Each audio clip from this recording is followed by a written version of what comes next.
Yeah, man.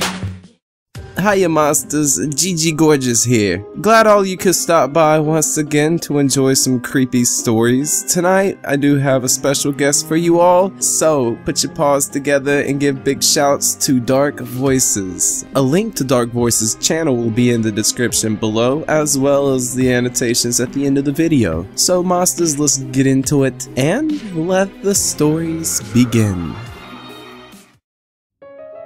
Okay, so a little info about me. I'm 21 years old. Now, this happened 5 years ago when I just started my job as a scaffolder laborer after recently leaving school. I'm from a small city in north of England, on the border of Scotland. Bit of a nowhere place, really. So anyways, I started my job, and as a young lad, I was eager to make friends at my new workplace. And sure enough, I did. His name was Jay. He was a couple years older than me, and we hit it off really well, so after a few weeks, he ended up coming around to my house, where I lived with my mom and my younger sister. She was 13, in Bungalow. Everyone liked Jay. He started to become a permanent fixture around the house. He would normally pop around, and I would go around his place a lot. After a while, my sister and mom started to notice things going missing. Normally underwear, but no one thought much of it as things often get misplaced. In the next few weeks, things got creepier. My sister screamed out one night that there was someone outside watching her. So I raced outside with my mom to find no one there, but we were all majorly creeped out. We rang the police, but they just advised us to close all curtains and lock all windows and doors. After that, we went and stayed at my grandmother's house for a few days until we calmed down a bit. So we had been back at our home, had CCTV installed and the works. Jay helped us put it all up, and he was great help, to be honest. More than happy to help us feel safe in our home again. So a few weeks passed. The past incidents have been pushed to our back of our minds as best as we could. It's not healthy to torture yourself. I went outside one morning to find some footprints in the mud. We went back and checked the CCTV, and the creepy fuck, whoever it was, managed to get in and out. The only way the cameras were not facing. I know we should have put all the facts together. So once again we were creeped out, and all a bit on edge.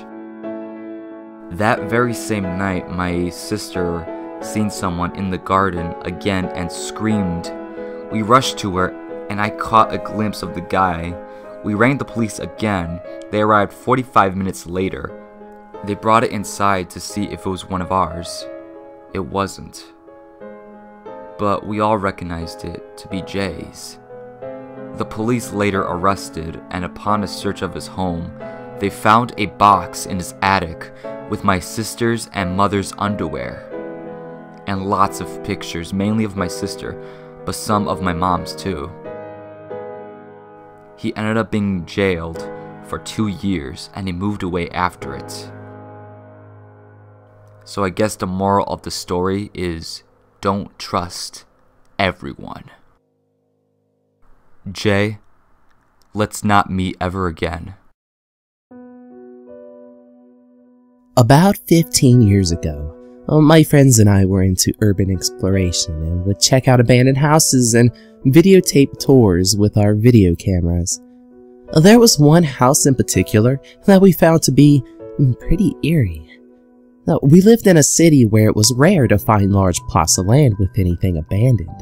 But this large 3-story house, including a basement, but that we never went down into, was on a few acres of land. It had an overgrown greenhouse, a large pond with a rotting pier. The public park next door had some woods with a trail that leads right up to the house. So we decided to check it out once again, probably for the 4th time. Most of the house was boarded up, but there were openings where other people had broken in. So we would climb into the holes to a really dark house, although it was daytime when we went. There was one hallway that had a skylight, so that made things a little easier on our eyes. but we had to resort mostly to flashlights. We never had encountered anything too creepy at the times we had been before, but this time was different. We got to a room upstairs that was completely pitch dark because of the windows. They were completely boarded up. My friend shone his flashlight over to the corner where there was this dirty white sheet propped up as a makeshift tent. We made comments about it, saying, "I wonder what that's about. Why would you need a tent in an already sheltered house?" I was the last person to leave that room, holding the camera, when the door slammed behind me. I shuddered and started running, screaming at my friends to nope out of there. When we got outside, my friends were laughing at me and swore that I played a joke on them, stupidly, and they decided they wanted to go back in. I stayed by the door, and they made their way back up the stairs. As they reached the top of the stairs, I heard another slam of the door coming from further away from where they were. They came running out with a freaked out look on their face, like I had earlier. My guess was that it was a homeless person that wanted to be left in peace. Suddenly, 4 beer bottles are flying out of the window at us. It was too dark in the upstairs window to see a face, and we backed away. My friends were yelling obscenities. Then, a big stick or a piece of lumber appeared in the window on fire, and we could see a subtle appearance of a man. We laughed. It was too weird for us. The house burned down 3 months later, and probably the bums lighting campfires inside. This was a quick incident a few years ago, but I still think about it every day. I was 21 at the time, often mistaken for 17 or 19. My husband and I were driving home after I picked up from work around 9 o'clock. The sky was getting dark. He was quite tired from work and the drive home was half an hour, so he leaned his seat all the way back and napped. I stopped over for gas and quietly got out of the car to not wake him. Right as I started to shut the door, a hand grabbed it, and a voice demanded I get back in the car. Of course, I screamed, and my husband quickly woke up and jumped out of the car. I turned to see an older man in very baggy-looking clothing and meth sores in his face, back up quickly with his hands in the air. "I wasn't gonna do nothing. I was just doing nothing to her," he said to my husband, as he knelt to the ground as if to show how harmless he was. I was shaking and told my husband to get back in the car. The man to that as his opportunity to bolt out of the gas station lot and into the woods behind it. He sat for a minute, then went inside and called the police with the cashiers inside. He obviously thought I was alone because my husband's seat was so low and he was out of sight.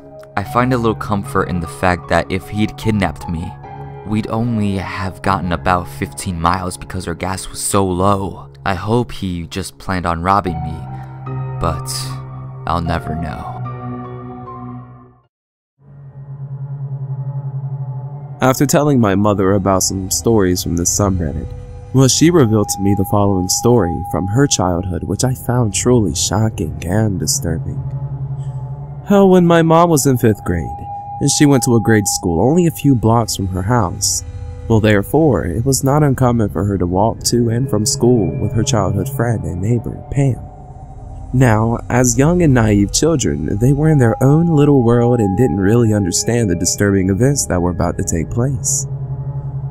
One day, on their walk back from school, they were walking past a park they walked by every day and stumbled across a note.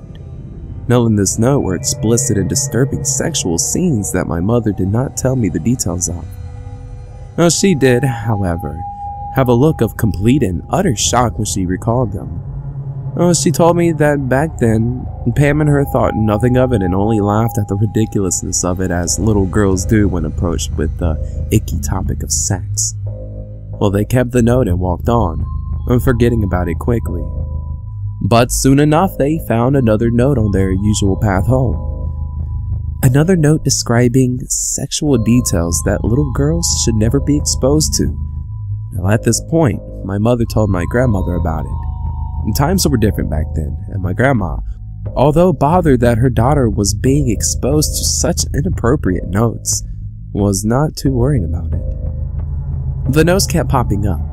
My mom and Pam simply thought that maybe they were accidentally uncovering notes that someone was leaving for their lovers who happened to be into the same demented sex acts as they were. Yet, these two young girls really didn't want to find these notes any longer and decided to walk a different way home every day instead. This is where it gets freaky. They started taking a route that followed completely different streets and did not at all go near the park that they once found the notes in. Yet, they began finding these notes once again on their new way home. Now, my mom told me that the note she remembered most was a description of what his semen tastes like. Ugh. They found this note tucked away in a little red box beside a tree. The last note they found, after dozens of them, before they told their parents and teachers, the note says something like this: "There's a man in a van who would like to pick up the redhead and her friend." My mother at this point was a 12-year-old redhead. The contents of this last note, an expression of this man's desire to abduct my redheaded mother and her friend, showed undoubtedly that the note that they had been finding for the past 2 years of walking home from school had been meant for them. All these deviant sexual acts and odd descriptions of semen flavor and fetishes all were meant for these young girls.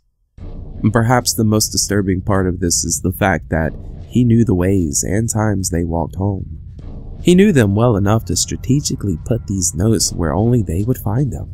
And he knew to switch the locations when they began taking other pathways home.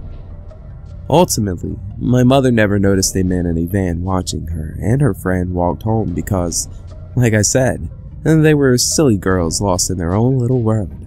But my mom knows now that he was there, watching, writing these sick fantasies for her to read. The school was informed of what was happening, and although no police actions or anything like that was ever taken, the boys of her class volunteered to walk them home and make sure they got home safe. The notes, well, they never showed up again.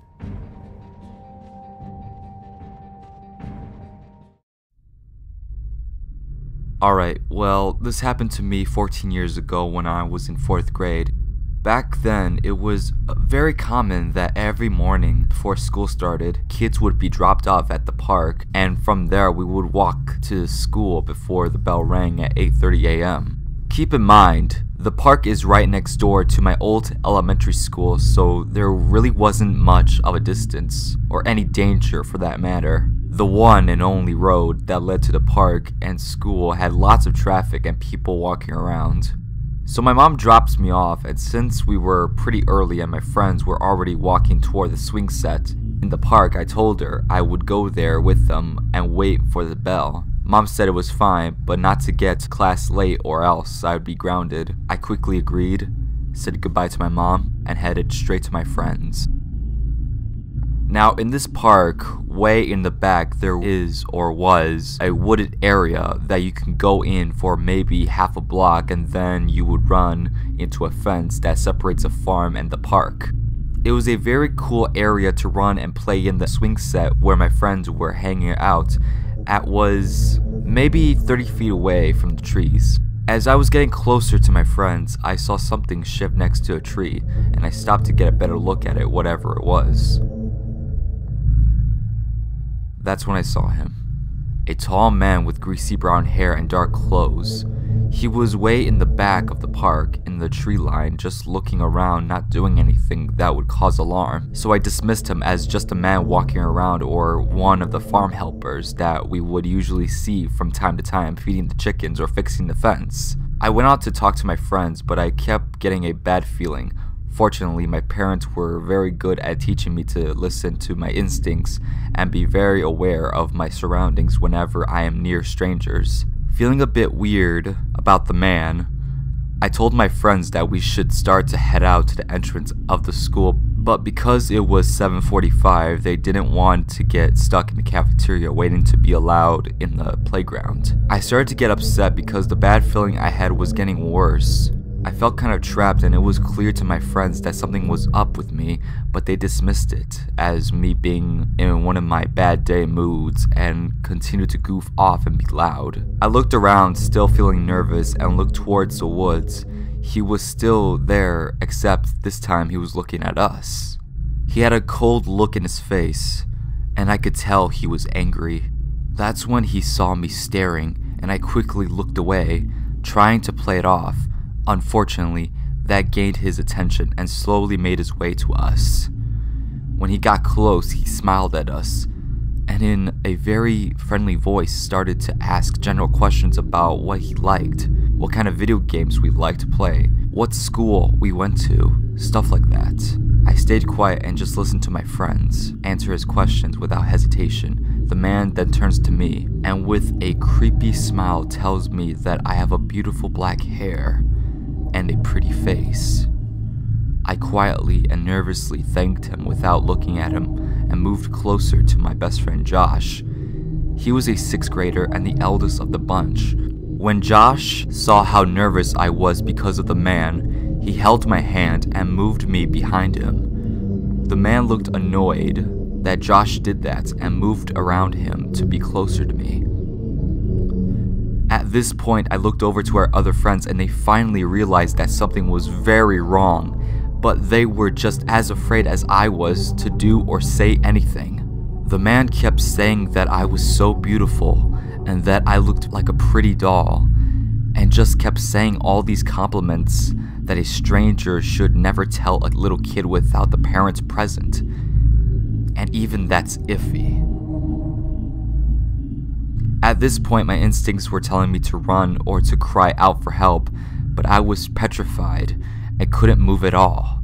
The man then started to touch my hair while complimenting me and said how he would like to take me home, how I'd be his special little doll. He would buy me toys and lots of pretty things. He then grabbed me by the arm and pulled me close to him. Thankfully, when he did that, it snapped Josh out of his fear of what was going on. He pulled me back towards him fast, and we all took off running. He was so fast that I guess the man didn't expect it. The man cursed, yelled, and started running after us. I swear it felt like we ran forever to the entrance, and I felt somewhat relieved that we were that much closer to the school and to safety. But the man was still behind us. I was sure that he was going to catch up and hurt us for running away. But when I looked back, he had stopped near a bench with a hate-filled look on his face. We finally made it out the park and just ran straight to the entrance of the school where one of our teachers, Miss D, was barely making her way out to help with the street crossing. When we saw her, we ran to her and I just collapsed on the floor sobbing while the boys told Miss D what happened and what the man looked like. Miss D immediately informed the office the cops were called. I stayed glued to Josh while we spoke to the cops and waited for our parents to arrive, and thankfully the teachers were very understanding of why I needed to be close to my best friend and left us alone. My mom and dad were so scared and furious that this man had tried to take me away, and were thankful that Josh reacted quickly and led us to safety. After the incident, the school took steps to make sure all the kids were dropped in front of the school safely. The school district sent out letters to parents telling them to not allow us to be in the park unsupervised, and a patrol car was assigned to our school. Although the cops searched for the man, he was never found, which terrifies me, and to this day, I can still remember the look in his eyes as he saw us get away. I don't know what would have happened to me had Josh not been there to protect me, and I am so thankful I had and still have such an amazing friend looking out for me. So creepy man in the park that tried to kidnap me, let's not meet. Ever.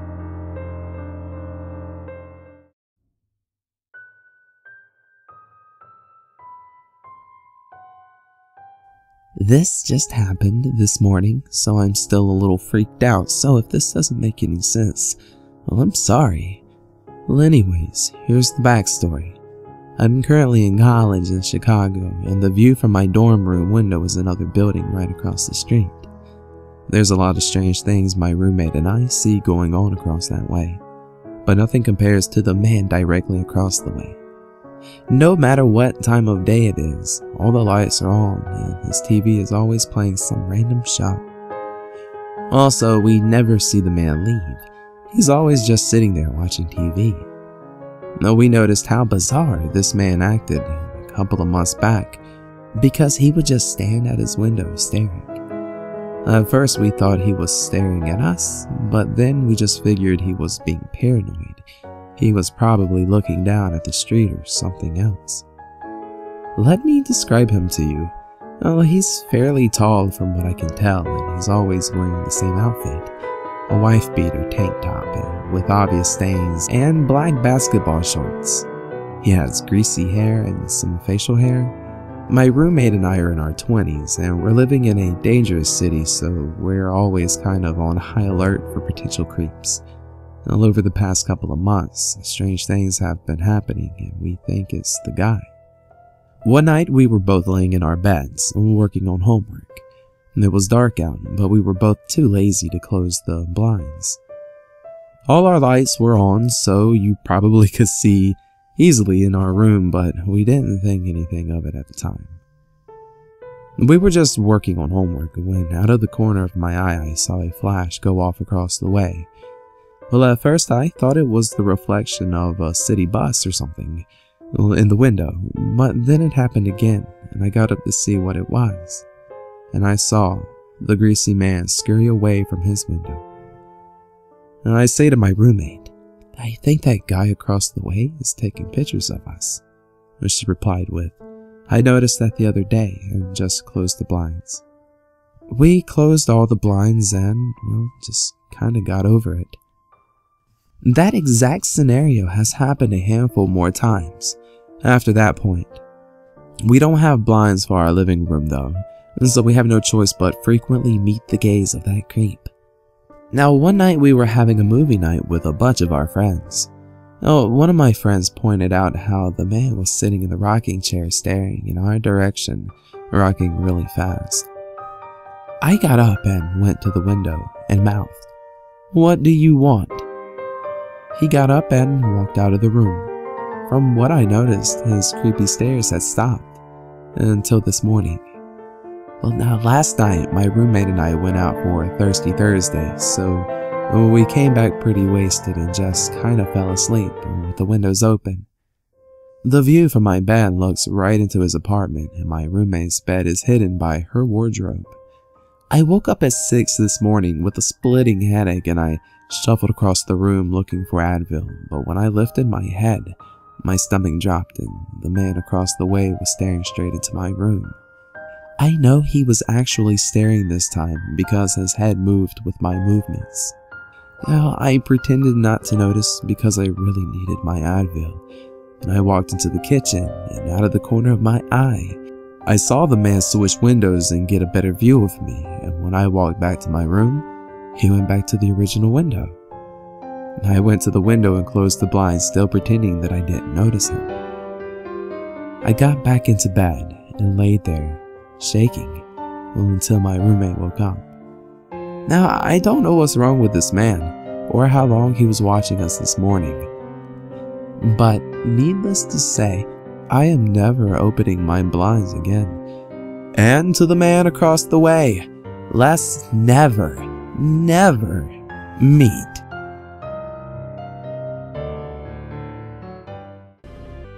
Hi again, Monstaz. We really hope you enjoyed these creepy stories. And remember, let's give big shouts to Dark Voices for coming on tonight and narrating some stories with us. And if you want to see more content from Dark Voices, I dare you to click that button right there with his video in it. That'll take you to his YouTube channel, and while you're there, you might as well subscribe. Or if you want to go ahead and subscribe to Dark Voices, hit that little circle button right there. If you do, you'll receive a pack of Willy Wonka nerds in the mail within 2 seconds, no matter what time it is. And Monstaz, if you haven't done so, be sure to subscribe to Yeah Man TV. Alright, Monstaz, talk to you again soon, and until next time.